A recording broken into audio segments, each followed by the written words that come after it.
I didn't invite my parents to my wedding because they always took my sister's side even when she falsely claimed that my fiancé forced himself on her. My sister, female 28, is the golden child. She could do nothing wrong with my family. She is very beautiful and she got away with everything, even stealing 3 of my boyfriends in the past. I met my fiancé 5 years ago. I was in love with him immediately, and I think so was he. That left me reluctant to introduce him to my family, and sister in particular, because he's her type, rich and good-looking. After a year of secretly dating him, I was running out of excuses as to why I couldn't meet my family. I literally thought, screw it. If she took him, better now than when I've invested more years on this dude. She acted precisely as I expected. She was flirty from the get-go. Except this time my fiancé didn't reciprocate and ignored her. One day my fiancé told me that he was receiving flirty texts from her and even one picture of her in a bra. I confronted her and we had a row in Mom's kitchen. She went upstairs crying, telling me that if she really wanted him, she would have him. My mom kicked me out and told me he's more my sister's age anyway. About 3 years ago, I was out of town for work for 2 weeks. And one evening, my fiancé started a video call on his iPad to show me how he was taking care of my bonsais. He was teasing me, pretending he's killing my plants, when the intercom called. It was my sister, so he buzzed her up. I told him to leave me on call to see what she's up to. She had a very short dress and heels. She came on to him, so I started recording. He told her no multiple times that she asked him why he chose a loser instead of her. She then tried to kiss him multiple times, telling him to at least try before saying no. He pushed her away eventually, and she stumbled and fell over our glass coffee table. She started screaming, and my boyfriend panicked and called the ambulance. I was terrified. She had injured her thigh and needed stitches all the way up to her waist. My sister pressed charges and claimed that fiancé tried to violate her, unaware that I have recorded the whole interaction. When the truth came out, my fiancé pressed charges for assault and defamation. She didn't get any jail time, but had to pay him a hefty sum, something my parents thought was unfair since they didn't need the money. This ruined my sister and her reputation, so she moved to another city and cut all contacts with everyone, including my parents who took her side all the way. My parents blamed me for ruining her life and bright future, and my mom always lamented her and accused me of taking a stranger's side, purely to take revenge on my sister for being more popular and successful than me. I went low contact after this, almost no contact. My relationship with my fiancé didn't change, but it was strained with my soon-to-be in-laws who thought I have brought drama to them, and that their son was on the verge of losing everything because of me. We have a much better relationship now. It took time for them to trust me again. I'm very close with my soon-to-be mother-in-law and sister-in-law, and father-in-law treats me like I was his daughter. In fact, they're paying for the whole wedding. I never told my parents about me getting engaged or about the wedding. My aunt and 2 cousins are the only ones who are invited from my side of the family. We're having a weekend wedding in Tuscany. My parents are now so indignant that they aren't invited. My mom has been trying to call and text me, but I deleted before even reading. I don't know what to tell her, really.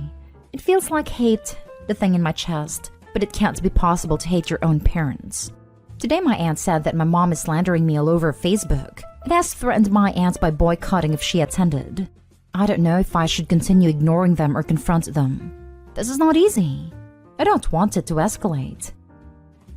Now for the top advice. It is not hateful to remove horrible people from your life, even if they are your primary family. Get a new phone number and or block them. I changed my number about 2 years ago when I got engaged. I don't know who gave them my new number. Can you get a restraining order? I imagine your fiancé has a good cause. Try to think of it this way. Pretend you are 5 years in the future. Will you regret not having your mother, father, and possibly sister at the wedding? There's no way it will go over well. I won't regret it. Not in 20 years. Unfortunately, restraining orders aren't a thing in my country. Not even for husbands who mistreat their wives. Be supportive of your aunt and cousin no matter what their decision. But your parents' intentions for going to your wedding aren't good. They're not to celebrate or support you. The fact that they slander you shows their priority isn't to build bridges with you. You have mended your relationship with your in-laws. Focus on those healthy relationships for your wedding. If you feel the need to message your parent/mother, don't invite them to the wedding.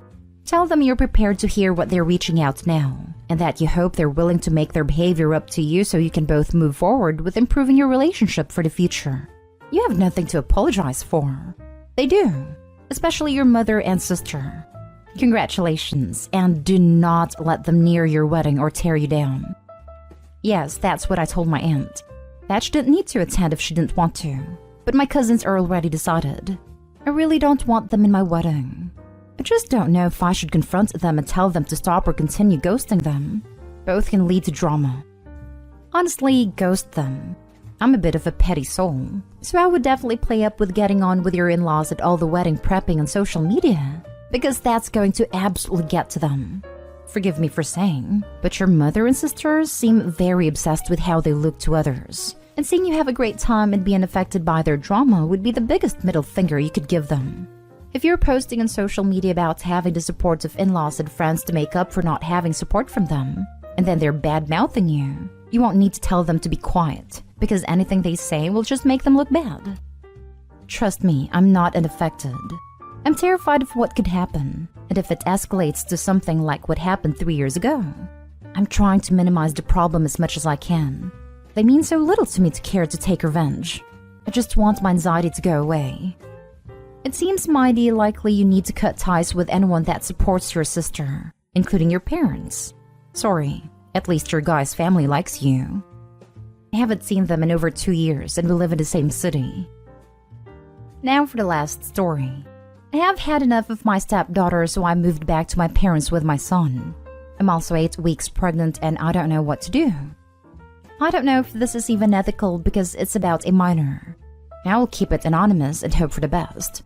I'm at the end of my tether here and I feel paralyzed and in desperate need of advice. I, female 38, met my husband, male 44, about 4 years ago. I'm 8 weeks pregnant. Only husband did I know. I have a son, male 8, with my boyfriend who passed away in a car accident before my son was born. My husband has a daughter, female 13, from a previous marriage. Stepdaughter lives with us every other week. When we got married, ex-wife tried everything to get full custody of stepdaughter and failed. But it was made very clear to me, by stepdaughter, ex-wife and husband, that I am not her mother and I am not allowed to participate in raising her.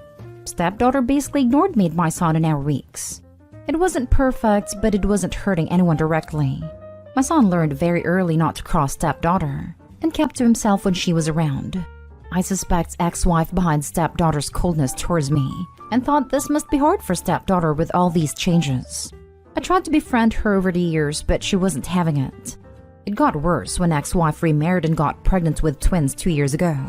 She started ignoring stepdaughter, trying to get my husband to have her more. We happily obliged, and basically stopped being a mother to her. It didn't help either that the new husband didn't like stepdaughter and wasn't shy about not wanting to raise another man's daughter. I asked my husband if we could take stepdaughter full-time and try to raise her, because I saw that her mental health was deteriorating and that she needed stability. The ex-wife blatantly refused the suggestion, so we continued with the every other week. The twins were born about a year ago and all went downhill from there. It seemed like the worse stepdaughter had it at her mom's, the more she hated me and my son. She would throw fits a couple of times every time she's with us. Break our stuff. Call me a witch if I try to tell her off. It's her house because her father bought it and we're just guests. She would yell at my son, and she even hit him a couple of times, telling him to keep to his room if he didn't like her treatment of him. When I told her not to put her hand on my son, she told me, "What are you going to do about it?" My son grew fearful of her, and would ask me to take him to Grandpa, boyfriend's father, when she's living with us. I talked to my husband about it. I told him stepdaughter needed professional help because she's not feeling well, and she's making us miserable when she's around. So she started to go to therapy, 6 months now. Other than that, my husband didn't know what to do either. If he tried to talk to her about being nice to us, she played innocent, and told him she was playing around and hugged and kissed my son in front of him. And if he tried to be stern, she threw a tantrum and accused him of loving my son more than her. 3 months ago, my son's grandpa passed away. This hit my son and me very hard. My son was inconsolable for many weeks and couldn't really understand what it meant that he couldn't see Grandpa again. Grandpa was a carpenter, so his boyfriend. So since very young age, my son loved hanging with him at the garage working. Many times when he's there, he came home with something they made together. butter knives, boxes, chessboards, and for my 38th birthday last summer, I got a stool that my son designed himself and built with his grandpa and then painted. This was the last project they had together since Grandpa passed away a few weeks later, so the stool was priceless to us. We had it in the kitchen. Stepdaughter made a lot of negative remarks about the stool, how ugly and poorly made it was. She laughed at my son's poor taste, and he was very distraught. This was the first time, however, that my husband got very angry at her and asked her to go to her room. She was so scared of his reaction that she went without any protest. This Christmas, Stepdaughter was supposed to be with her mother. On Christmas Eve, her mother dropped her off at our house very early in the morning. Her new husband had decided he didn't want her to go with them to his parents' house, where they usually spent Christmas. Stepdaughter was on the verge of tears standing there listening to her mother making excuses to my husband and me.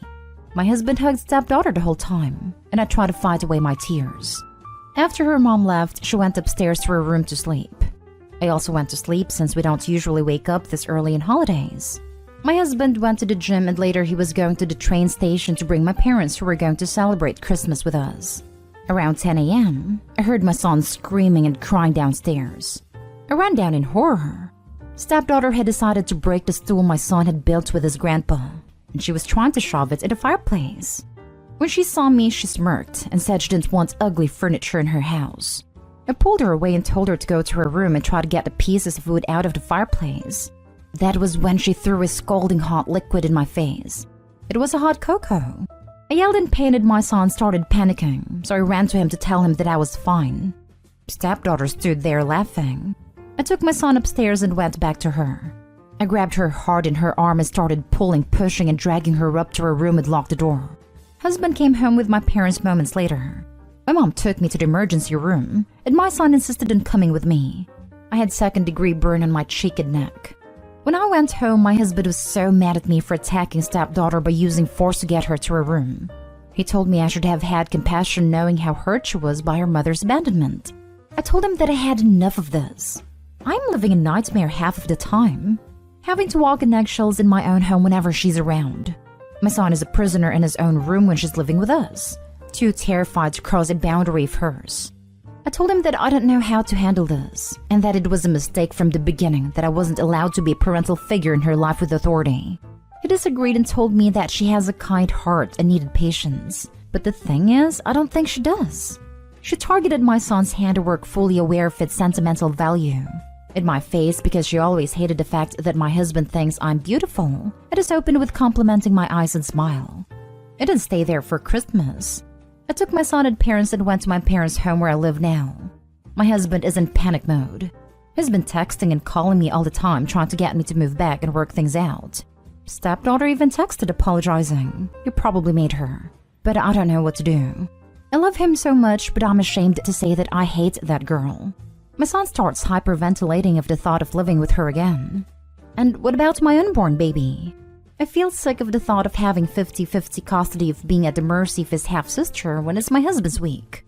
This thought makes me want to have a termination. Please tell me if there's another solution to this hell I'm living. Now for the advice. Stepdaughter is a hot mess, and your husband is in serious denial.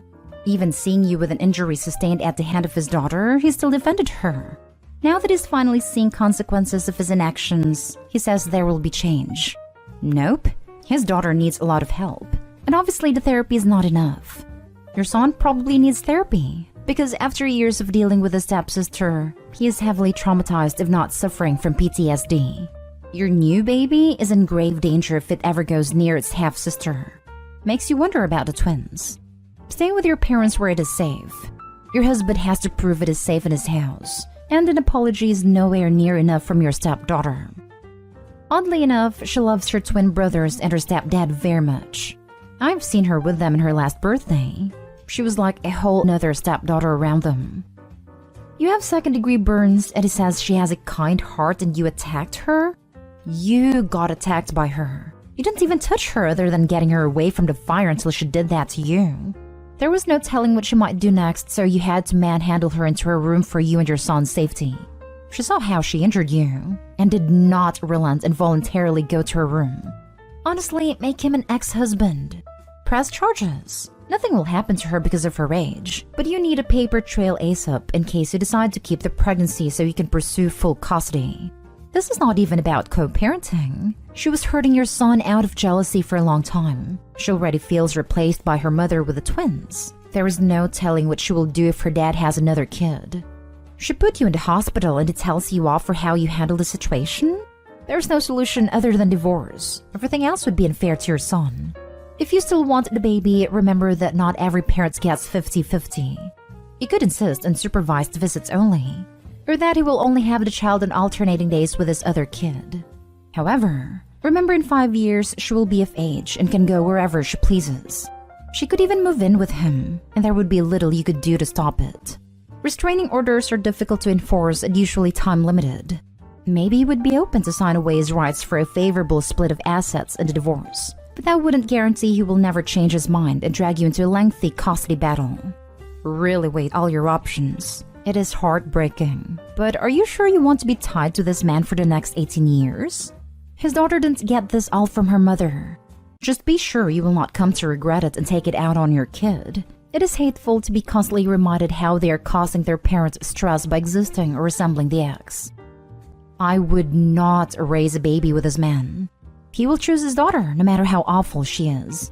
It was a huge mistake not letting you discipline her because she has been shown that you aren't an authority figure. She physically attacked you. It is so to your son so often that he lives in fear. Don't put yourself and your son through this hell. I can't tell you whether or not you should get a procedure, but I would personally choose your mental and physical health over anything. It's unfortunate, but sometimes love isn't enough. That's exactly how I feel. If I stay with him, it's hell. If I separate and keep the baby, he will have 50% custody, and then I will live in fear. I'm not sure where you live, but if you document the physical attack, you may be able to get a restraining order so she can't be around when he has the baby, or limit the supervised visits. But it is still very early in the pregnancy. I would have a long discussion with your husband. Tell him it's gotten so bad you are considering a procedure. I hope you live in a country where you don't need his permission for that. The only solid solution for reconciliation I see is if he completely gives up custody of her.